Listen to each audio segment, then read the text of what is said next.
நண்பரே வணக்கம். சமீபத்தில ஜப்பான் போயிட்டு வந்த என் நண்பர் ஒருத்தர் சொன்னாரு, அப்படியே ட்ரெயின்ல போனா அத்தன பேர் பயணம் செய்றாங்க. ஆனா ஒரு பய பேச மாட்டேங்கிறான். எல்லாம் அப்படியே ரோபோ மாரி கப் சிப்ன்னு உட்காந்துருக்காங்க. ஏதோ செல்ஃபோன பார்க்குறாங்க, படிக்கிறாங்க. ஆனா யாரும் ஒருத்தருக்கு ஒருத்தர் சத்தம் போட்டு பேசிக்கிறது இல்ல. பேசுறதே இல்ல.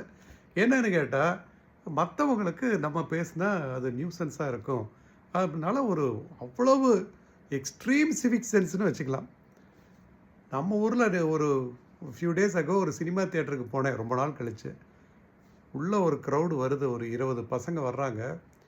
அதாவது ஒரு ஒரு ஆதிவாசிகள் மாரி ஏதோ ஒரு ஸ்ட்ரேஞ்சா என்னென்னமோ ஒலி, பயங்கரமான ஒலி எழுப்பிக் கொண்டு ஒரு செலிப்ரேஷன் மூடுல எல்லாம் உள்ள நுழையிறாங்க. உட்கார்ந்திருக்கிறவங்களுக்கு பதட்டமா இருக்குது. என்ன நடக்க போகுமோங்கிற மாரி. இருவேறு உலகத்து இயற்கையும்பாங்க. அது கண்ணு முன்னாடி நமக்கு தெரியுது.